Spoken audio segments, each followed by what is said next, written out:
الرحمن الرحيم.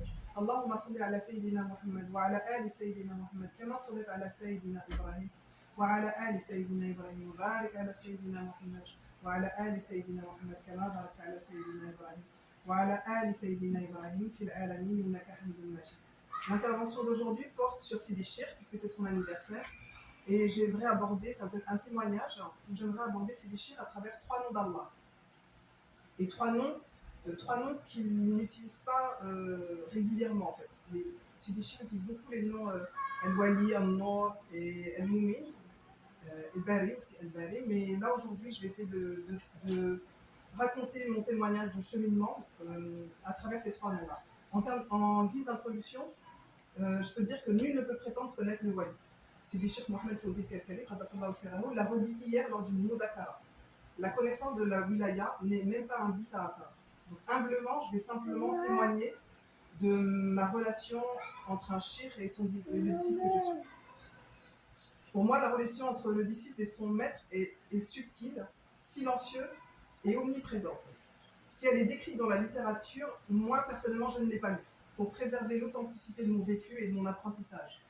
Je ne connais rien du tout au soufisme. Je n'avais pas d'avis à ce sujet, ni positif ni négatif. Depuis 3 ans que j'ai pris la bayra avec Allah, avec le prophète et avec le wali, la chose la plus étonnante dans mon cheminement a été de découvrir que le cheminement, ce n'est pas de faire plus de dhikr, plus de prières, plus de prières, et d'essayer d'atteindre un état spirituel, et une fois terminé, de revenir à sa vie.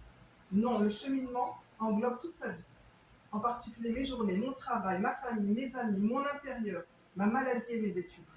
Je pensais naïvement que la façon dont je dors, la façon dont j'aborde mon travail, l'hygiène de ma cuisine n'a rien à voir avec le cheminement.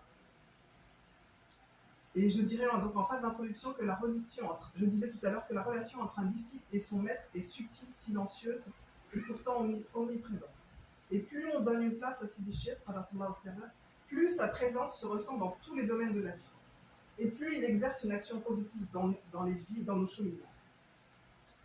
Voici 3 noms d'Allah qui me viennent à l'esprit quand j'observe les transformations opérées par Sidi Chirk dans ma vie quotidienne.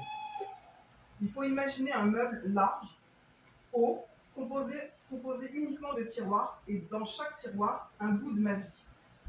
Un bout de ma vie, et dans chaque tiroir, le bazar règne. Pendant des années, on a cherché à les ranger, les trier, seuls, ou en s'inspirant de vidéos, ou de lectures pour se motiver, sans y parvenir complètement et sans réussir à garder chaque tiroir définitivement rangé. Le premier nom que j'ai choisi, c'est celui que m'évoque Sidi Chirk, c'est Rafea, celui qui élève. Dans le cheminement, Sidi Chirk n'a de cesse de décrire le chemin vers Allah de la position physique dans le mulk, le monde des sens, vers une élévation à travers les 7 cieux et au-delà.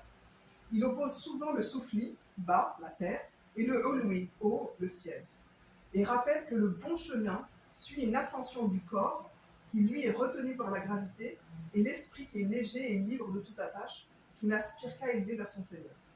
J'ai pu observer à de nombreuses reprises dans ma vie quotidienne combien Sidi Chirk nous pousse à nous élever.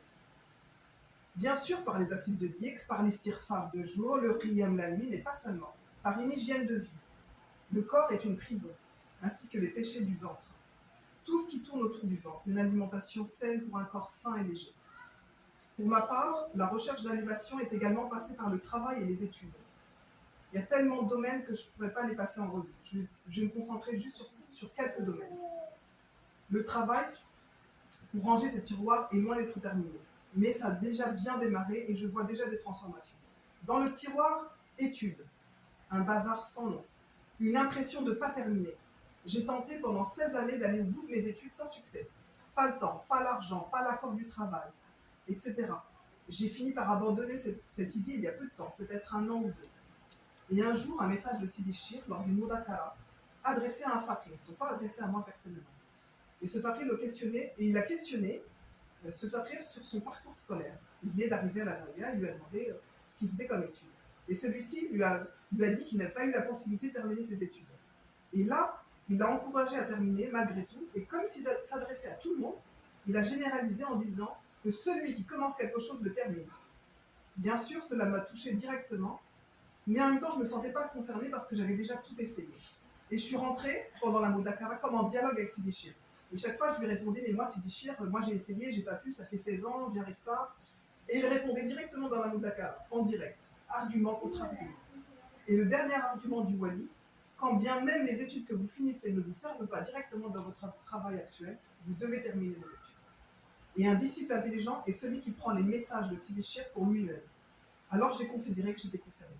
J'ai pris contact avec une école, j'ai passé des entretiens, des évaluations, et ce qui paraissait impossible depuis plus de 16 ans commençait à être réalisable. Et au hasard d'un post Facebook, j'ai découvert l'existence d'une nouvelle école. J'ai contacté la direction, j'ai passé 2 entretiens, et l'impossible est devenu possible. Tout a été facilité. Le choix du diplôme correspondant à mon expérience, le financement, le calendrier, tout a été simplifié. Comme si Sidi Chir avait modifié les chemins étroits en une autoroute où tout est possible. C'est une image pour vous représenter la situation, et j'ai vraiment vécu les chemins étroits où rien ne fonctionne. Et l'autoroute, je l'ai vécu aussi, où tout est facilité. J'ai vu l'énorme différence. Ce n'est qu'une expérience terrestre, mais ça a augmenté mon yaqin, ma certitude. Ça m'a libéré d'un poids et ça m'a procuré une joie immense, que je n'imaginais même pas. Je souhaite à celui qui cherche à tous nous élever une joie sans limite.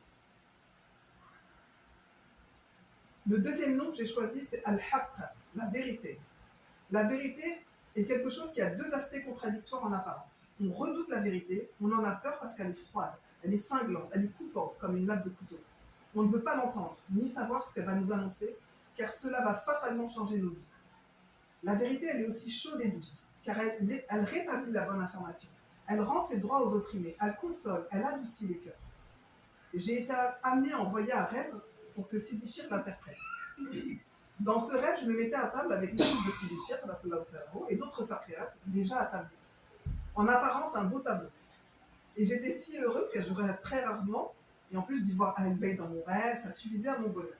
Et tous ceux qui ont entendu ce rêve me disaient Masha'Allah. Le samedi est arrivé et Sidi, dans sa Mudakara, a lu le message racontant mon rêve et son interprétation n'a pas du tout été à mon avantage. Il était plutôt en colère sur le comportement des faqirat al-Azaliya. Il a fait des rappels sur nos tenues, nos façons de manger, nos attitudes en général. Je suis restée choquée et silencieuse environ 3 jours. J'ai pas pu, voilà, j'étais vraiment choquée. Je me suis rendu compte que je n'acceptais pas la vérité, car tous ces mots étaient justes. Je savais au moment même où il parlait, la part de moi qui est pure et juste n'entendait que la vérité. Je l'entendais, je sentais que c'était la vérité. Mais ma nefs l'a clairement mal pris. J'ai modifié mon comportement par la suite, j'ai accordé un plus grand tardim et une sacralité à la nourriture de la zaouia, qui n'est que baraka, car elle est remplie de lumière de dhikr et totalement purifiée. Si j'apportais un banquet de l'extérieur au sein de la zaouia, une tablée de roi, je ne pourrais pas concurrencer une assiette de lentilles mangée tous ensemble autour de la même assiette avec toutes mes sœurs.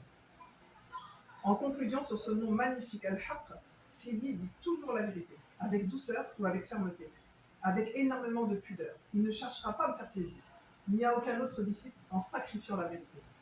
Et finalement, c'est le nom que je préfère pour le moment, car je vois en Sidi celui qui tranche, celui qui rassure, celui qui lève le voile sur les doutes qu'on a cumulés avec le temps. C'est la boussole dans le désert et c'est le phare dans la vie.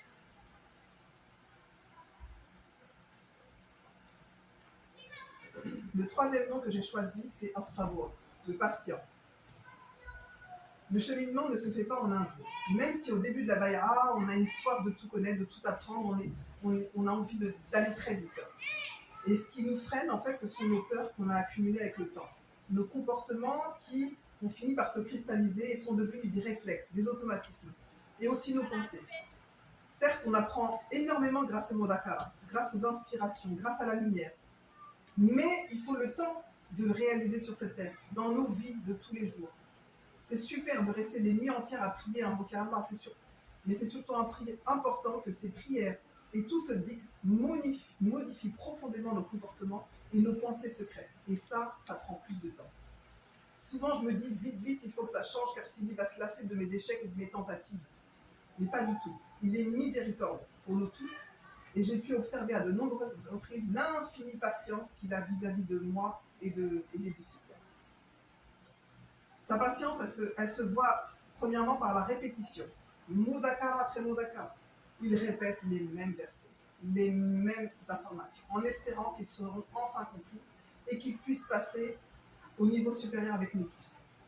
Imaginez que nous sommes tous en CP et qu'on doit atteindre le doctorat et qui veut nous emmener vers le doctorat. C'est notre enseignant, notre professeur de CP, mais aussi notre professeur jusqu'au doctorat. Et qui l'enseignant répète chaque jour, chaque semaine la même chose, et à chaque fois d'une façon différente pour atteindre chacun de nous d'une façon différente.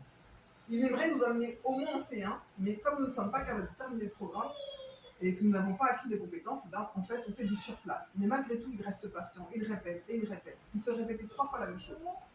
Et nous, si nous arrivait la même chose, à la 3e, on se serait déjà énervé, on se serait agacé, voire on se serait même mis en colère en disant fais un effort. Je t'ai expliqué 3 fois, tu dois comprendre. Mais si 10 ans, il répète et il répète et il répète. Moi, ça ne fait que 3 ans et j'entends les mêmes choses dites différemment, mais il répète de sorte qu'à un moment, on va comprendre. 1, donc c'était la répétition. 2, il est patient par le silence. Sidi ne dit pas ce qui ne doit pas être dit pour préserver devant tout le monde, pour préserver notre honneur, notre capacité à encaisser. Il va être patient avec nous par le silence. Il y a très peu de temps, au hasard de l'interprétation d'un rêve par Sidi, j'ai compris que Sidi savait une chose sur moi. Je ne lui ai jamais parlé. J'en ai parlé à personne. Il est impossible dans ce monde qu'il soit au courant. Parce que je n'ai pas apporté cette information, il n'y avait que moi qui étais au courant de cette information. Et il me l'a dit. Il me l'a dit d'une façon douce, sans l'appuyer, vraiment en le disant avec une sorte de pudeur. Mais j'ai aussitôt compris qu'il était parfaitement au courant depuis 3 ans que c'était ainsi. Et il ne l'a jamais abordé. Il avait largement l'occasion de l'aborder et il ne l'a pas fait. Donc c'est vraiment un exemple important de patience. Donc le premier, c'était la répétition, le deuxième, le silence, et le troisième, par le soutien. Il est patient par le soutien dans le cheminement, le soutien qu'il nous apporte dans le cheminement pour la réussite de nos épreuves. J'ai toujours l'impression que chaque épreuve est une copie donnée par l'enseignant, et je dois absolument réussir. Je la vois venir, je vois l'épreuve arriver, et je sais que si je ne réussis pas cette épreuve, je ne passerai pas à l'étape suivante. Mais je n'y arrive pas. Et je vois bien que la copie va me revenir, et me revenir, et me revenir. Donc, pour me débarrasser de cette épreuve, je finis par me dire, écoute Manaf, que tu le veuilles ou non, c'est nécessaire, et c'est la vérité. Donc si tu persistes, demain l'épreuve reviendra. Comme Un jour sans fin. Je ne sais pas si vous avez déjà vu ces films-là, où la même journée se répète inlassablement. Donc je me dis, arrache le pansement une fois, plutôt que de souffrir 2 fois. Et là où As-Sabour intervient, c'est que je fais appel à l'aide de Sidi. Maintenant, pour réussir ces épreuves, il est mon soutien, pour trouver la force que je n'ai pas. Parce que si j'avais cette force, j'aurais réussi depuis des années cette épreuve, bien avant la bagarre, et je n'ai jamais réussi. Donc maintenant, je fais appel à Sidi Chir. Par son soutien, je réussis ces épreuves. Et maintenant, je triche, je fais appel à Sidi, et je lui demande comment traverser l'épreuve, j'use et j'abuse du Bibarakat Sidi. J'en mets partout. Tout ce que je fais, tout ce que je commande, je mets Bibarakat Sidi, et j'attends que le miracle opère. Et j'admets mon indigence et je profite du résultat. Comme exemple, je peux parler des retours de Majma en voiture où je n'ai plus l'énergie pour le retour parce que j'ai tout mis dans l'allée, dans le Majma, et au retour, je suis vraiment...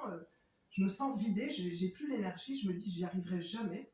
Et aujourd'hui, je dépasse ma peur, je confie le volant à Sidi, je me libère et je renforce mon yaqin, j'augmente ma joie et c'est parti pour 1h30 d'istighfar dans la joie et la bonne humeur. En conclusion, Sidi Chir manifeste l'ensemble des noms d'Allah. Au-delà de El-Wali, An-Nur, El-Moumin, il est incorruptible, il n'a pas besoin de nous. Il ne connaît que la parole du Très-Haut, El-Haq. Il n'a qu'une obsession, c'est de nous sortir des ténèbres à la lumière en nous allégeant de nos fardeaux. Celui qui élève, Ar-Rafi'. Il est présent dans nos cheminements, il répète, se tait et soutient, As-Sabour. Il y a tant d'autres noms à évoquer à partir de nos expériences, de nos cheminements, et à aucun moment il s'agit de cerner le wali qui dépasse tout entendement. C'est une affaire d'Allah. Aujourd'hui, il s'agit de célébrer une personne qui a transformé nos vies, pour qui on a une énorme gratitude. En ce jour d'anniversaire des 49 ans terrestres de Sidi El-Wali, je voudrais témoigner une dernière chose. Sidi Chir m'a libéré de la solitude intérieure et il m'a appris la solitude extérieure. Mon cœur s'est rempli de l'amour pour Allah, pour le prophète et pour Ahl-Bayt. Et il s'est vidé de la dépendance affective en aimant réellement se retrouver seul avec Allah. La dernière phrase est tirée des chants spirituels du vendredi où Sidi dit « Viens qu'on évoque le bien-aimé et pose ta main dans la mienne. » Diridik fi idia. Qu'Allah préserve notre chien, qu'Allah le bénisse, qu'Allah le protège, qu'Allah le guérisse, qu'Allah protège sa famille et sa descendance et lui accorde la meilleure de fin. Allah yfarhu kama farahni.